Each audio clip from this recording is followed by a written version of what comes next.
গাজায় পাকিস্তানি পারমাণবিক বাহিনী, ট্রাম্পের পাতা ছকে উল্টো বিপদে নেতানিয়াহু।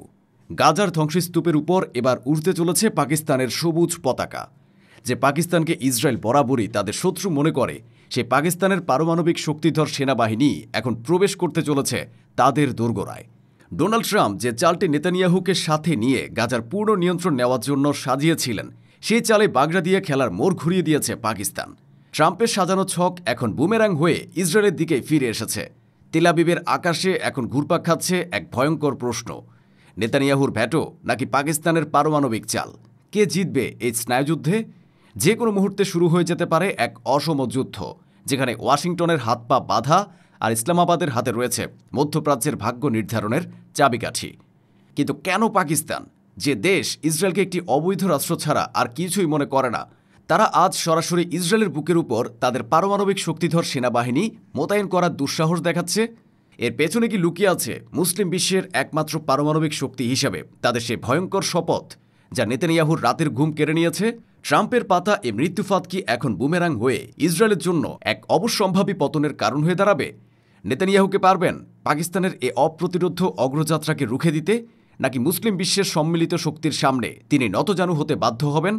আর সবচেয়ে বড় প্রশ্ন এবং ভয়ঙ্কর প্রশ্ন, গাজায় পাকিস্তানি সেনাবাহিনীর প্রবেশ কি তবে আল আকসা মুক্ত করার সেই চূড়ান্ত যুদ্ধের মহড়া, যার জন্য বিশ্ব মুসলিম উম্মাহ শত শত বছর ধরে অপেক্ষা করছে? এই পুরো নাটকের সূত্রপাত হয় ডোনাল্ড ট্রাম্পের সেই কুখ্যাত ২০ দফা শান্তি পরিকল্পনা থেকে। হামাস ও ইসরায়েলের মধ্যে ২ বছরের রক্তক্ষয়ী যুদ্ধের পর ট্রাম্প নিজেকে শান্তির দূত হিসেবে জাহির করে মিশর এবং কাতারের মধ্যস্থতায় এ চুক্তি স্বাক্ষর করান। এ চুক্তির উদ্দেশ্য ছিল গাজায় শান্তি প্রতিষ্ঠা, কিন্তু পর্দার আড়ালে এর আসল উদ্দেশ্য ছিল আরও অনেক বেশি ভয়ঙ্কর।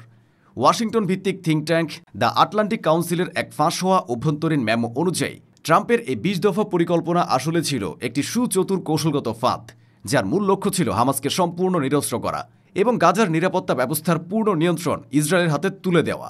এই পরিকল্পনারই একটি অংশ ছিল গাজায় একটি আন্তর্জাতিক স্থিতিশীলকরণ বাহিনী বা আইএসএফ গঠন করা। ট্রাম্প এবং নেতানিয়াহুর ধারণা ছিল এই বাহিনীতে থাকবে পশ্চিমা দেশ বা তাদের অনুগত কিছু আরব দেশের সেনাবাহিনী, যা মূলত ইসরায়েলের প্রহরীর দায়িত্ব পালন করবে। কিন্তু তারা সে হিসাব কষেনি, যা হলো এই খেলায় এক নতুন এবং অপ্রতিরোধ্য খেলোয়াড়ের আবির্ভাব। আর সেই খেলোয়াড় হলো পারমাণবিক শক্তিধর পাকিস্তান। যে মুহূর্তে আইএসএফ গঠনের ঘোষণা আসে, তখনই পাকিস্তান এই সুযোগটি লুফে নেয়। তারা নিজেদেরকে মুসলিম বিশ্বের একমাত্র পারমাণবিক শক্তি এবং ফিলিস্তিনিদের ত্রাণকর্তা হিসেবে উপস্থাপন করে এই মিশনে সেনা পাঠানোর প্রস্তাব দেয়। এই চালটি ছিল ট্রাম্প আর নেতানিয়াহুর কল্পনারও বাইরে। প্রতিরক্ষা বিষয়ক সাময়িকী জেন্স ডিফেন্স উইকলিয়ার মতে, পাকিস্তানের এই প্রস্তাব নিছক কোনো আবেগপ্রসূত সিদ্ধান্ত নয়। এটি তাদের সামরিক গোয়েন্দা সংস্থা আইএসআই-এর এক সুচিন্তিত পরিকল্পনা। তারা গাজায় প্রবেশের মাধ্যমে শুধু ফিলিস্তিনিদের প্রতি সমর্থন দেখাচ্ছে না, বরং তারা ইসরায়েলের গোয়েন্দা এবং সামরিক সক্ষমতা সম্পর্কে মাঠ পর্যায়ে অমূল্য তথ্য সংগ্রহ করার এক অভূতপূর্ব সুযোগ তৈরি করেছে। গাজায় তাদের উপস্থিতি হবে ইসরায়েলের জন্য এক স্থায়ী গোয়েন্দা দুঃস্বপ্ন। শুধু তাই নয়, পাকিস্তান এ পদক্ষেপের মাধ্যমে তাদের অভ্যন্তরীণ রাজনীতিতেও এক নতুন মাত্রা যোগ করতে চাইছে।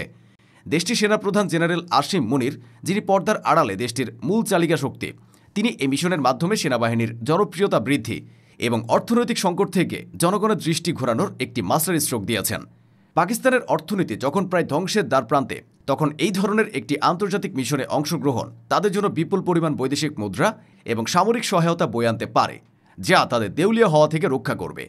এই ভূরাজনৈতিক দাবা খেলাটি তাদের প্রধান প্রতিপক্ষ ভারতের জন্যও মধ্যপ্রাচ্যে একটি সামরিক উপস্থিতি প্রতিষ্ঠার মাধ্যমে পাকিস্তান তাদের প্রভাব বিস্তারের ক্ষেত্র প্রসারিত করার ইঙ্গিত দিচ্ছে, যা প্রমাণ করে যে তাদের কৌশলগত উদ্বেগ আর শুধু দক্ষিণ এশিয়ায় সীমাবদ্ধ নেই।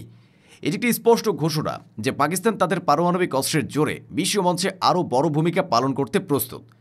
পাকিস্তানের এই প্রস্তাবের সাথে সাথে আরও দুটি মুসলিম দেশ, ইন্দোনেশিয়া এবং আজারবাইজানও সেনা পাঠাতে আগ্রহ প্রকাশ করেছে, কিন্তু তাদের উদ্দেশ্য ছিল ভিন্ন। ইন্দোনেশিয়া ইসরায়েলকে স্বীকৃতির শর্ত দিয়ে পশ্চিমা বিশ্বের গুড বুকে থাকতে চেয়েছে, আর আজারবাইজানের সাথে ইসরায়েলের রয়েছে গভীর অর্থনৈতিক এবং সামরিক সম্পর্ক। তারা মূলত ইসরায়েলের মিত্র হিসেবেই এই মিশনে যোগ দিতে চেয়েছিল। কিন্তু পাকিস্তান হলো ওয়াইল্ড কার্ড।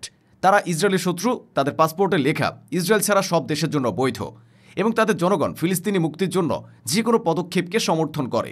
তাই পাকিস্তানের নাম আসতেই তেল আবিবের রীতিমতো ভূমিকম্প শুরু হয়ে গেছে।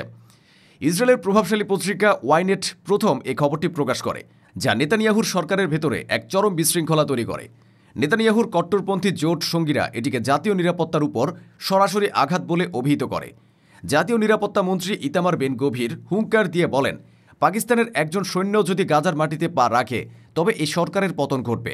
এই অভ্যন্তরীণ চাপের মুখে নেতানিয়াহু তার ভেটো ক্ষমতা প্রয়োগের ঘোষণা দেন।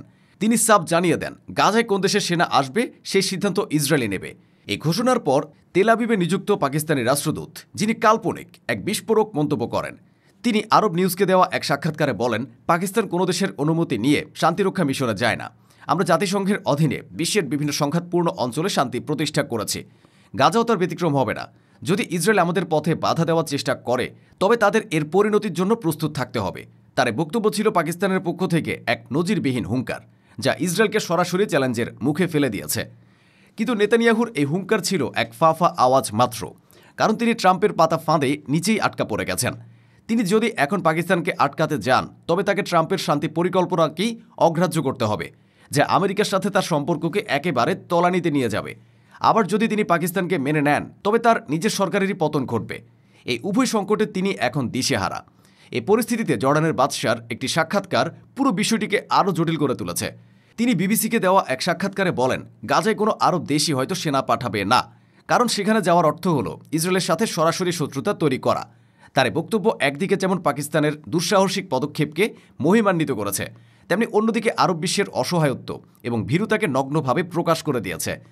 পাকিস্তান প্রমাণ করেছে তারা শুধু কথাই নয়, কাজেও মুসলিম বিশ্বের নেতৃত্ব দিতে প্রস্তুত। এই পুরো খেলায় আমেরিকার ভূমিকাও অত্যন্ত রহস্যময়। ফরেন পলিসি ম্যাগাজিনের এক বিশ্লেষণে বলা হয়েছে, ওয়াশিংটন হয়তো একটি বিপজ্জনক দ্বৈত খেলা খেলছে। হয়তো তারা চাইছে পাকিস্তানের উপস্থিতি ইসরায়েলকে একটি নির্দিষ্ট সীমার মধ্যে রাখতে সাহায্য করবে এবং দুই রাষ্ট্র সমাধানের জন্য চাপ সৃষ্টি করবে।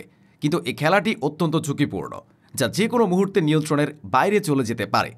আর এই সুযোগকে কাজে লাগাচ্ছে পাকিস্তান, আর তাদের পারমাণবিক শক্তিকে একটি ব্ল্যাকমেইল কার্ড হিসেবে ব্যবহার করছে। তারা জানে তাদের এই প্রস্তাবে না বলার ক্ষমতা ওয়াশিংটন বা তেল আবিব কারোরই নেই। ইসলামাবাদ থেকে এক প্রচ্ছন্ন হুঙ্কার দেওয়া হয়েছে যে যদি তাদের প্রস্তাব প্রত্যাখ্যান করা হয় তবে তারা এই অঞ্চলের স্থিতিশীলতার কোনো গ্যারান্টি দেবে না।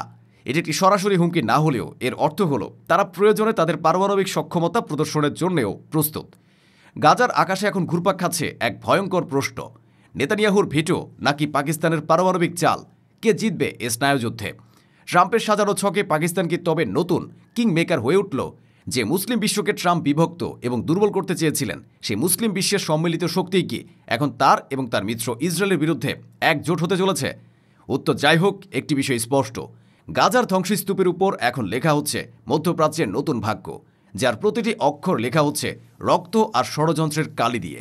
বিশ্ব এখন তাকিয়ে আছে এক ভয়ঙ্কর স্নায়ুযুদ্ধের দিকে, যার একটি ভুল চালই পুরো অঞ্চলকে এক প্রলয়ঙ্কারী পারমাণবিক যুদ্ধের দিকে ঠেলে দিতে পারে। এখন প্রশ্ন আপনাদের কাছে, আপনারা কি মনে করেন পাকিস্তানের এই পদক্ষেপ কি ফিলিস্তিনিদের জন্য সত্যি কোনো আশার আলো, নাকি এটি এ অঞ্চলের জন্য আরও বড় সংঘাতের পূর্বাভাস? আমেরিকার দ্বিমুখী নীতি এবং আরব বিশ্বের নীরবতা কি মুসলিম উম্মার সাথে বিশ্বাসঘাতকতা নয়? আর নেতানিয়াহুর এই অসহায়ত্ব কি ইসরায়েলের পতনের চূড়ান্ত ঘণ্টাধ্বনি? আপনার মতামত কমেন্টে জানান, কারণ এই বিতর্কের উত্তরের উপরই হয়তো নির্ভর করছে মধ্যপ্রাচ্যের ভবিষ্যৎ এবং আল আকসার ভাগ্য।